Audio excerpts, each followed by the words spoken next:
Before we jump into this intense showdown between Isaac Pitbull Cruz and Thomas Mattice, a quick note for our viewers.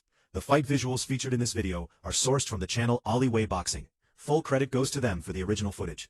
We highly encourage boxing fans to check out their channel, and you can find the direct link in the description below. This video is created strictly for educational and analytical purposes. Our goal is to break down the technical aspects of the fight, including punch selection, footwork, defensive movement, ring control, timing, and overall strategy. By studying performances like this, viewers, aspiring fighters, and boxing enthusiasts can better understand the science behind high-level competition. Now with that said, let's dive into the action. From the opening bell, the tension inside the arena was undeniable as Isaac Pitbull Cruz stepped forward with that signature compact stance, gloves high, eyes locked on his target. Across from him, Thomas Mattice tried to establish control early, bouncing lightly and looking to use his reach, but Cruz wasted no time cutting the distance. Within seconds, the Mexican pressure fighter began digging brutal hooks to the body, thudding shots that echoed through the ring and instantly set the tone. Mattice attempted to stay composed, flicking out jabs and testing the range, yet Cruz's relentless forward march made it clear this would not be a comfortable night. Every time Mattice paused, Cruz punished him with short, violent combinations, left hook to the ribs, right hand upstairs, then back to the body again. It was systematic pressure, the kind designed not just to score points, but to slowly drain the will of an opponent. Mattice showed flashes of sharpness with a sneaky uppercut and a quick counter right hand, but he was already being forced into a reactive mode. Cruz's compact frame and constant head movement made him a difficult target, and his work rate in those opening moments hinted that he planned to fight at a pace few could survive for 10 rounds. As the early rounds unfolded, Mattice tried to settle into a rhythm, attempting to keep the fight at long range where he believed he had the advantage.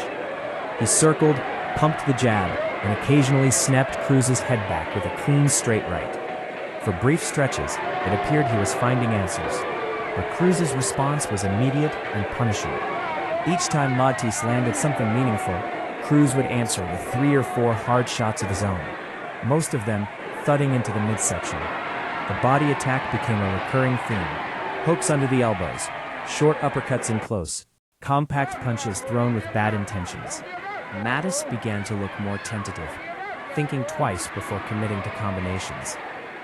Cruz, meanwhile, seemed unfazed by anything coming back at him. He kept the same expression, the same forward momentum, stalking rather than chasing, subtly cutting off angles and forcing exchanges. When the fight drifted toward the ropes, Cruz came alive, ripping punches in tight spaces and refusing to give Mattice room to breathe. Even when Mattice managed to pivot away, he could not fully reset before Cruz was back in his chest. The pressure was constant, suffocating, and psychologically draining. By the middle rounds, the battle intensified in the center of the ring. Mattice showed grit, standing his ground more often and firing sharp counters as Cruz stepped in. A clean right hand snapped Cruz's head back and briefly energized the crowd, suggesting that momentum might be shifting. For a moment, Cruz took a half step back, reassessing, but it didn't last long. He returned with renewed aggression, digging to the body before coming over the top with heavy hooks. The exchanges grew fiercer, with both men landing telling shots. Blood trickled from Matisse's nose, a visible sign of the accumulating damage. Cruz's ability to mix levels, body, head, body again, made him unpredictable, and his punch output remained impressively high. Mattice attempted to maintain long range, doubling the jab and moving laterally, yet Cruz's persistence kept dragging him into firefights. The Mexican fighter's composure stood out. Even when clipped, he answered immediately, refusing to let a single punch go unanswered. The fight had transformed into a war of endurance and willpower, each round razor close, every exchange carrying the potential to change everything in an instant. As the later rounds approached, fatigue began to creep in, but Cruz showed little sign of slowing. His pressure actually seemed to intensify, as though he sensed opportunity. Mattice tried to rally, landing a crisp uppercut followed by a right hand that drew a roar from the crowd. Yet Cruz absorbed it and came marching forward again, targeting the body with renewed commitment. Then came a dramatic moment near the end of a heated exchange. Cruz launched a crushing overhand right that staggered Mattice badly. The impact was undeniable. Mattice's legs betrayed him for a split second as he struggled to stay upright, saved perhaps only by the bell. The arena buzzed with electricity. Had he been rescued at the last possible moment? The momentum clearly leaned toward Cruz, whose relentless aggression was now producing visible results. Mattice returned to his corner under serious scrutiny, his legs questioned, his stamina tested. Meanwhile, Cruz looked composed, breathing steadily, prepared to close the show if the opportunity presented itself. In the 8th and 9th rounds, Mattice attempted to fight off the back foot, prioritizing survival while still searching for counters. He boxed more cautiously, throwing straight shots and moving side to side, trying to disrupt Cruz's rhythm. But Cruz's conditioning was remarkable.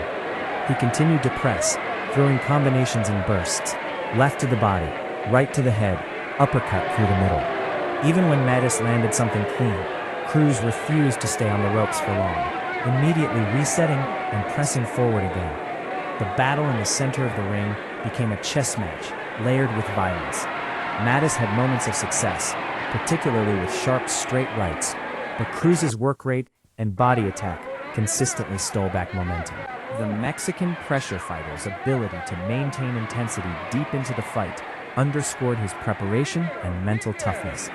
Each exchange felt decisive, every round hanging in the balance, but Cruz's aggression and punch volume continued to leave a lasting impression on the judges and the audience alike. By the final round, both fighters dug deep, knowing the outcome could hinge on these last 3 minutes. Mattice summoned one final surge of energy, throwing combinations with urgency and landing a few clean shots that briefly halted Cruz's advance. It was a courageous effort, a statement of resilience, yet Cruz answered with his trademark pressure, refusing to concede the spotlight. He stepped inside once more, ripping hooks to the body and finishing exchanges with heavy shots upstairs. The pace remained astonishingly high for a 10-round contest. When the final bell rang, there was a shared sense that the fight had delivered drama, heart, and skill in equal measure. Both warriors had their moments, but Cruz's relentless forward movement, consistent body attack, and late fight power appeared to tilt the scales.